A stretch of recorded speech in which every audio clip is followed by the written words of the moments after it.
नमस्कार दोस्तों, आज हम आपके लिए लेकर आ चुके हैं इतिहास के 50 बेहद ही इम्पोर्टेंट प्रश्न जो आपके सभी कॉम्पिटिटिव एग्जाम में पूछे जाते हैं। तो चलिए बिना देरी के शुरू करते हैं। पहला प्रश्न है कि हड़प्पा सभ्यता का वह स्थल कौन-सा है जहाँ से स्टेडियम जैसी संरचना मिली है? तो इसका बिल्कुल सही आंसर हो जाएगा वो हो जाएगा दोस्तों हमारा सी यानी कि धोलावीरा, ठीक है? यानी कि सी इसका बिल्कुल सही आंसर हो जाएगा। इसके बाद अगला प्रश्न है कि ऋग्वेद में सबसे अधिक वर्णित देवता कौन है? तो इसका बिल्कुल सही आंसर हो जाएगा वो हो जाएगा दोस्तों हमारा सी यानी कि इंद्र, ठीक है? इसके बाद हमारा अगला प्रश्न है महाजनपद काल में सबसे शक्तिशाली महाजनपद कौन-सा था? तो इसका बिल्कुल सही आंसर हो जाएगा, वो हो जाएगा दोस्तों हमारा मगध, ठीक है? यानी सी इसका बिल्कुल सही आंसर हो जाएगा। इसके बाद हमारा अगला प्रश्न है गौतम बुद्ध ने अपना पहला उपदेश कहाँ दिया था? तो इसका बिल्कुल सही आंसर हो जाएगा वो हो जाएगा दोस्तों हमारा सारनाथ यानी डी इसका बिल्कुल सही आंसर हो जाएगा।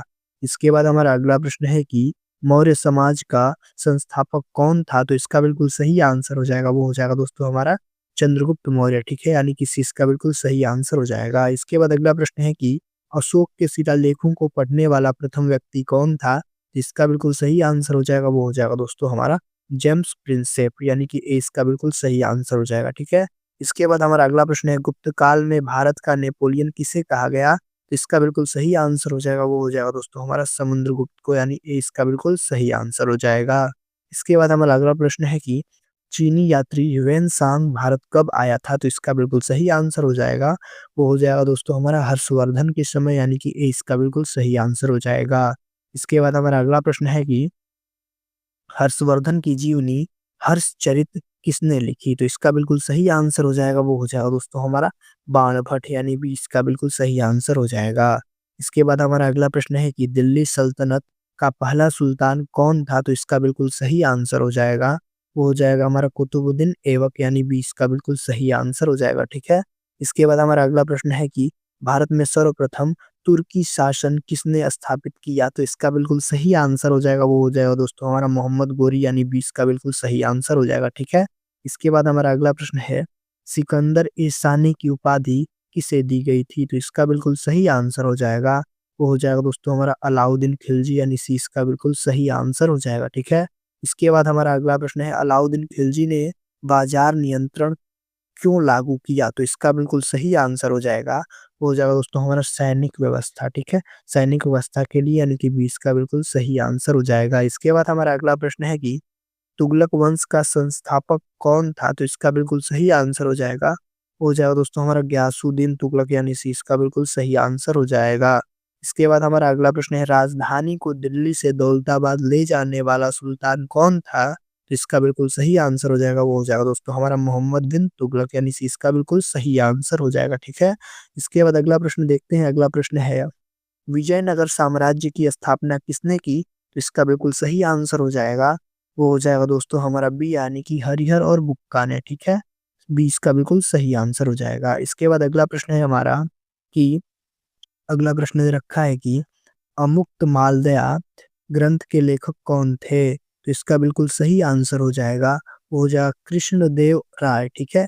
यानी कि बी इसका बिल्कुल सही आंसर हो जाएगा, ठीक है? इसके बाद हम अगला प्रश्न देखते हैं, अगला प्रश्न है कि पानीपत की पहली लड़ाई किनके बीच हुई थी? तो इसका बिल्कुल सही आंसर हो जाएगा, वो हो जाएगा दोस्तों हमारा बाबर और इब्राहिम लोदी के बीच, ठीक है? ये इसका बिल्कुल सही आंसर हो जाएगा, ठीक है? इसके बाद देखते हैं दोस्तों अगला प्रश्न है हमारा कि अकबर का राजस्व मंत्री कौन था? तो इसका बिल्कुल सही आंसर हो जाएगा, वो हो जाएगा दोस्तों हमारा राजा टोडरमल, ठीक है? यानी कि बी इसका बिल्कुल सही आंसर हो जाएगा। इसके बाद अगला प्रश्न देखते हैं, अगला प्रश्न है दिन-ए-इलाही किसने प्रारंभ किया? तो इसका बिल्कुल सही आंसर हो जाएगा, वो हो जाएगा दोस्तों हमारा अकबर यानी सी इसका बिल्कुल सही आंसर हो जाएगा, ठीक है? इसके बाद अगला प्रश्न देखते हैं, अगला प्रश्न है कि मराठा साम्राज्य के संस्थापक कौन थे? तो इसका बिल्कुल सही आंसर हो जाएगा, वो हो जाएगा हमारा शिवाजी यानी कि बी इसका बिल्कुल सही आंसर हो जाएगा, ठीक है? इसके बाद अगला प्रश्न है कि अष्टप्रधान परिषद किससे संबंधित है? तो इसका बिल्कुल सही आंसर हो जाएगा, वो हो जाएगा दोस्तों हमारा शिवाजी यानी कि सी इसका बिल्कुल सही आंसर हो जाएगा। इसके बाद हमारा अगला प्रश्न है कि प्लासी का युद्ध कब हुआ था? तो इसका बिल्कुल सही आंसर हो जाएगा, वो हो जाएगा हमारा 1757 ईस्वी में यानी ए इसका बिल्कुल सही आंसर हो जाएगा, ठीक है?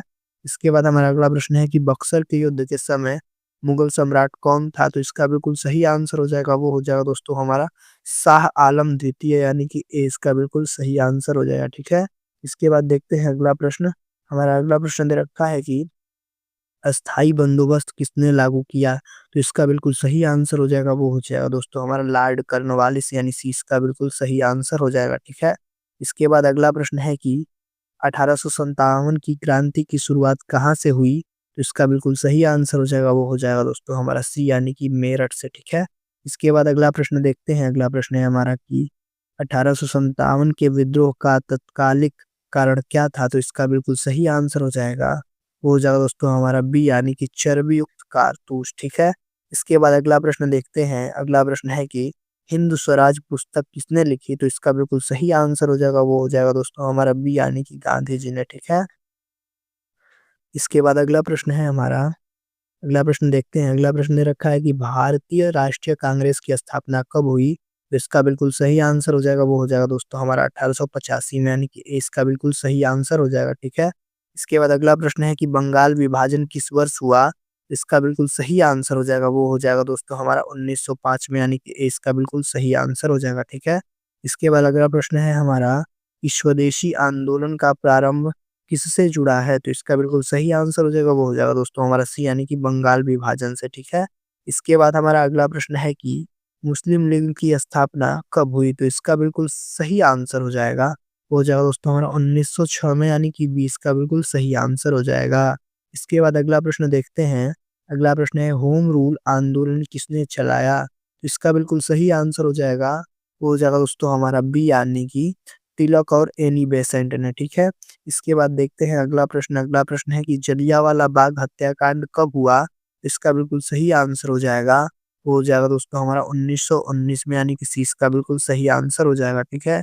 इसके बाद हम अगला प्रश्न देखते हैं, हमारा अगला प्रश्न है असहयोग आंदोलन वापस क्यों लिया गया? इसका बिल्कुल सही आंसर हो जाएगा, वो हो जाएगा दोस्तों हमारा चौरी चौरा कांड के कारण, ठीक है? यानी कि बी इसका बिल्कुल सही आंसर हो जाएगा। इसके बाद देखते हैं अगला प्रश्न है साइमन कमीशन भारत कब आया? इसका बिल्कुल सही आंसर हो जाएगा, वो हो जाएगा हमारा 1928 यानी सी इसका बिल्कुल सही आंसर हो जाएगा। इसके बाद हमारा अगला प्रश्न है कि पूना समझौता किनके बीच हुआ? तो इसका बिल्कुल सही आंसर हो जाएगा, वो हो जाएगा दोस्तों हमारा गांधी जी और अम्बेडकर के बीच हुआ था, ठीक है? यानी ये इसका बिल्कुल सही आंसर हो जाएगा। इसके बाद हमारा अगला प्रश्न है भारत छोड़ो आंदोलन कब शुरू हुआ? तो इसका बिल्कुल सही आंसर हो जाएगा, वो हो जाएगा दोस्तों हमारा 1942 यानी सी इसका बिल्कुल सही आंसर हो जाएगा, ठीक है? इसके बाद देखते हैं अगला प्रश्न है कि आज़ाद हिंद फौज की स्थापना किसने की? तो इसका बिल्कुल सही आंसर हो जाएगा, वो हो जाएगा दोस्तों हमारा रास बिहारी बोस ने यानी कि ए इसका बिल्कुल सही आंसर हो जाएगा, ठीक है? इसके बाद देखते हैं अगला प्रश्न है कि आईएनए का नारा दिल्ली चलो किसने दिया? तो इसका बिल्कुल सही आंसर हो जाएगा, वो हो जाएगा दोस्तों हमारा बोस यानी कि सुभाष चंद्र बोस ने, ठीक है? इसके बाद देखते हैं हम हमारा अगला प्रश्न है कि कैबिनेट मिशन भारत कब आया? तो इसका बिल्कुल सही आंसर हो जाएगा, वो हो जाएगा दोस्तों हमारा 1946 में यानी सी इसका बिल्कुल सही आंसर हो जाएगा, ठीक है? इसके बाद हमारा अगला प्रश्न है कि भारत का अंतिम वायसराय कौन था? तो इसका बिल्कुल सही आंसर हो जाएगा, वो हो जाएगा दोस्तों हमारा बी यानी कि लॉर्ड माउंटबेटन, ठीक है? इसके बाद अगला प्रश्न है कि भारत और पाकिस्तान का विभाजन किस अधिनियम के तहत हुआ? तो इसका बिल्कुल सही आंसर हो जाएगा, वो हो जाएगा दोस्तों हमारा स्वतंत्रता अधिनियम, ठीक है? स्वतंत्रता अधिनियम 1947 यानी 20 का बिल्कुल सही आंसर हो जाएगा, ठीक है? इसके बाद देखते हैं हमारा अगला प्रश्न है कि भारतीय संविधान सभा के अस्थाई अध्यक्ष कौन थे? तो इसका बिल्कुल सही आंसर हो जाएगा, वो हो जाएगा दोस्तों हमारा राजेंद्र प्रसाद यानी कि ए इसका बिल्कुल सही आंसर हो जाएगा, ठीक है? इसके बाद अगला प्रश्न देखते हैं, हमारा अगला प्रश्न है संविधान का प्रारूप किसने तैयार किया? तो इसका बिल्कुल सही आंसर हो जाएगा, वो हो जाएगा दोस्तों हमारा अम्बेडकर ने यानी सी इसका बिल्कुल सही आंसर हो जाएगा, ठीक है? इसके बाद देखते हैं हमारा अगला प्रश्न है भारतीय संविधान कब अंगीकृत किया गया? तो इसका बिल्कुल सही आंसर हो जाएगा, वो हो जाएगा हमारा 26 नवंबर 1949 को यानी 20 का बिल्कुल सही आंसर हो जाएगा, ठीक है? इसके बाद हमारा अगला प्रश्न है कि भारतीय गणराज्य की घोषणा कब हुई? तो इसका बिल्कुल सही आंसर हो जाएगा, वो हो जाएगा हमारा 26 जनवरी 1950 को, ठीक है? यानी सी इसका बिल्कुल सही आंसर हो जाएगा। इसके बाद हमारा अगला प्रश्न है भारत का पहला गवर्नर जनरल कौन था? तो इसका बिल्कुल सही आंसर हो जाएगा, वो हो जाएगा दोस्तों हमारा माउंटबेटन, ठीक है? यानी कि इसका बिल्कुल सही आंसर हो जाएगा। इसके बाद हमारा अगला प्रश्न दे रखा है कि भारत का पहला भारतीय गवर्नर जनरल कौन था? तो इसका बिल्कुल सही आंसर हो जाएगा, वो हो जाएगा दोस्तों हमारा सी राजगोपालचारी, यानी कि सी इसका बिल्कुल सही आंसर हो जाएगा। इसके बाद देखते हैं अगला प्रश्न। अगला प्रश्न है कि स्वतंत्र भारत के पहले राष्ट्रपति कौन थे? तो इसका बिल्कुल सही आंसर हो जाएगा, वो हो जाएगा दोस्तों हमारा डॉक्टर राजेंद्र प्रसाद, यानी बी इसका बिल्कुल सही आंसर हो जाएगा, ठीक है।